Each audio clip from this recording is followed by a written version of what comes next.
right, let's talk about someone at the end of their life.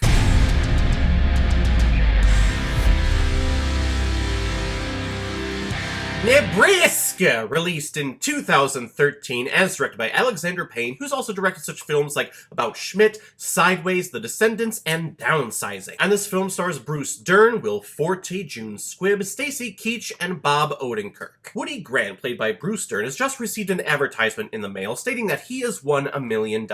And he is bound and determined to hitchhike his way to Lincoln, Nebraska, all the way from Montana to collect his winnings. However, everyone in his immediate family, including his son David, played by Will Forte, knows that this is a scam and he hasn't won anything. But Woody keeps trying to hitchhike his way to Lincoln, Nebraska, so David eventually decides to just drive him anyway. And along the way, Woody meets up with former family members and friends that he hasn't seen in a very long time, and they all jealously congratulate him on his supposed winnings. Now, this film was actually nominated for many Academy Awards: Best Picture, Best Director, Best Cinematography, Best Original Screenplay. It was nominated for a lot. And I remember seeing this for the first time back in 2014 when it was released out on DVD. I remember watching it and thinking, this was really, really solid. I actually enjoyed all these performances.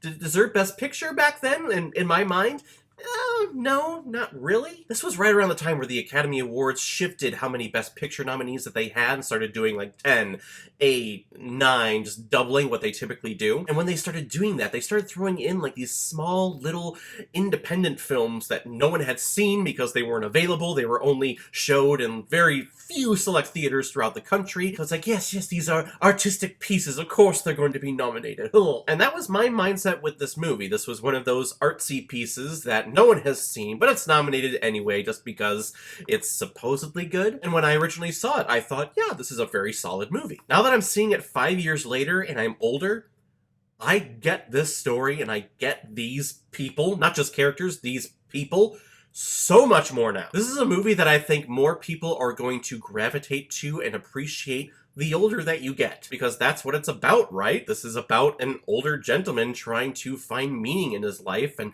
just trying to find something to live for the last few years, if that he has with us. And I don't think I understood that 5 years ago, but now, yeah, I get this plot, I get these characters, I get what's happening here. And that's what I find a lot with Alexander Payne's movies, the ones that he directs, the stories that he goes with.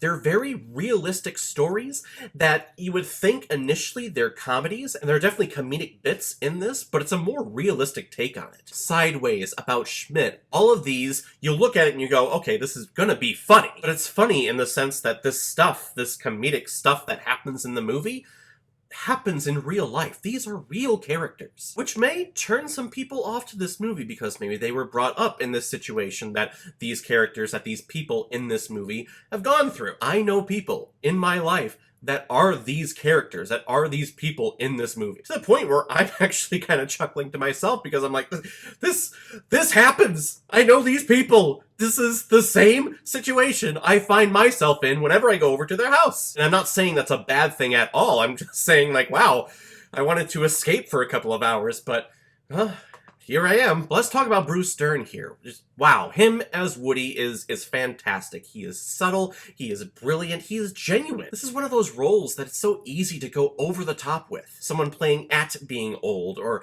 at having Alzheimer's. It could have come off campy, it could have been a shtick, it could have been just not genuine at all, and this whole movie would have come crashing down around it if it wasn't played so well by Bruce Dern. It's just one of those roles that would not have worked if you would have cast a younger actor to play an older gentleman. This movie would not have worked at all. But you can see the pain and the sorrow and the sadness that is behind his eyes and behind his actions, because he's bound and determined to get to Lincoln, Nebraska to supposedly get $1 million, an amount of money that he has only dreamt of having. And actually, if you think about it now in today's economy, that if you won $1 million, it's really not that much of a winning. Granted, I would definitely take $1 million. But in terms of like winning the lottery or winning a contest, $1 million, it's a little underwhelming, but it's so much to him because he knows that he hasn't had the greatest life that someone could have. He was an alcoholic, he wasn't the best father, he wasn't the best husband. There were other women that he fell in love with but decided to settle with his wife many, many years ago. Not that he was unfaithful to her, not that he doesn't love her. You can tell that he actually does. It's just with being in these older years, you can see that this guy has a lot of regrets and he's trying to make up for it. Plus, because he's so old, he can't get around like he used to, and he can't go and do the things that he wants to do. It's easy to believe that for at least the last decade that his wife has been ordering him around and threatening to put him in a home because he's just pissing her off so much. And speaking of that, June Squibb, I know this character. I know this person. Someone that talks a lot about everyone, that knows every single situation that all these other family members and people in the town have been in, and just spreading rumors and gossip all around.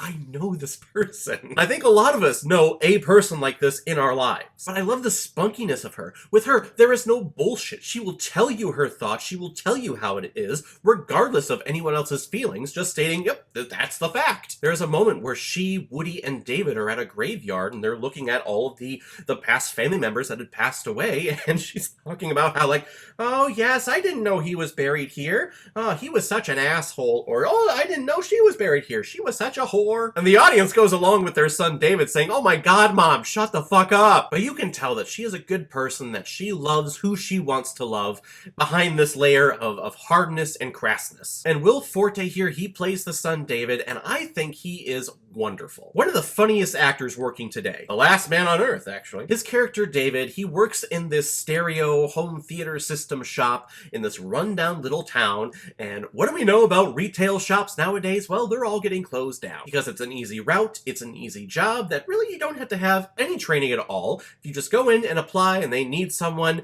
yes, you're probably getting hired. And that's not from me making assumptions, that actually happened to me. And now those places are no longer in business. But he's just living in his status quo. He has no reason to go on living. He has nothing to strive for. He doesn't have a dream of his that he's clasping onto. He's just trying to live his life in any way, shape, or form. He's not contributing to his family at all. He's not contributing to society at all. He's just there. So it's lovely symmetry that we get with David and Woody. Two people, two generations of people that are still looking for that one thing to fight for and to cling on to in their life. With Woody, it's trying to get this $1 million.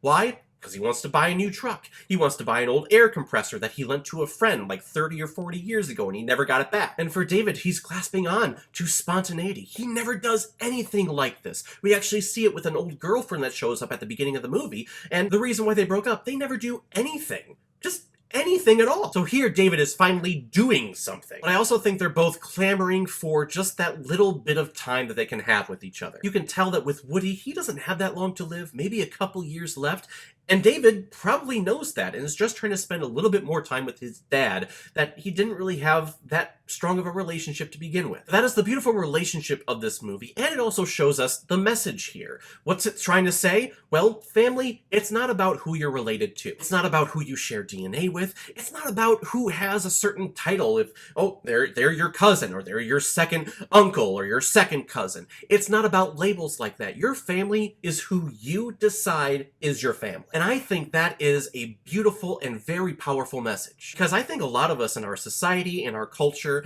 hell, just around the world actually, is that if you're born into a certain family, you have to love them, you have to be a part of their family, you have to take part in family gatherings, you have to treat everyone like family. But that type of thinking just never made sense to me, because what about those people that grew up without parents, that grew up as orphans, that didn't have a mother or a father? Maybe they were adopted into a family, or maybe they just have a very close circle of friends that they call their family. Because this movie will show you that just because you're related to someone by DNA does not mean that those people are good people that you should have in your lives. When Woody's family finds out that he wins $1 million, they're all really happy for you. They're all gung-ho, hey, yeah, good for you, Woody. And then they go up to David afterwards and say, hey, you know what?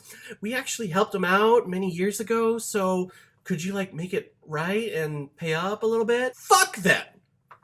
That's all I gotta say. Family is who you choose that you want in your life. That is the message of this movie, and it's absolutely beautiful, and I'm so encouraged by it. It's a very powerful message. So I'm gonna give Nebraska 5 out of 5 Blu-rays.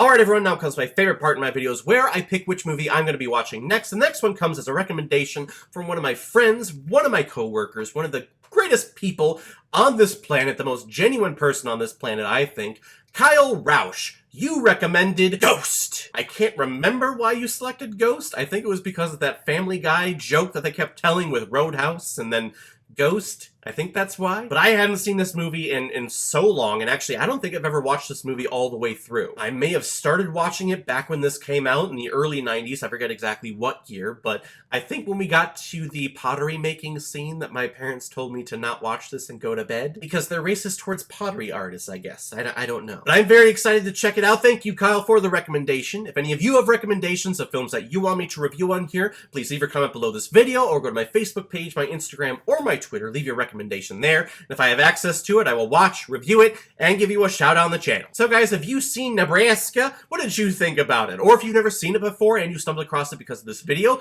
please comment below, let me know what you thought about it. And if you like what you saw here, if you like my take on movies, then hit that subscribe button. It helps me out a lot with growing this channel. If you have friends, if you have family members that love hearing people talk about movies, send them over my way. Have them hit that subscribe button so we can keep growing. And remember, if we hit 1,000 subscribers, I'm going to reward everyone by recording my reactions watching Arachnophobia, which is a movie that I watched when I was a kid. I never want to see it again because it scares the living shit out of me.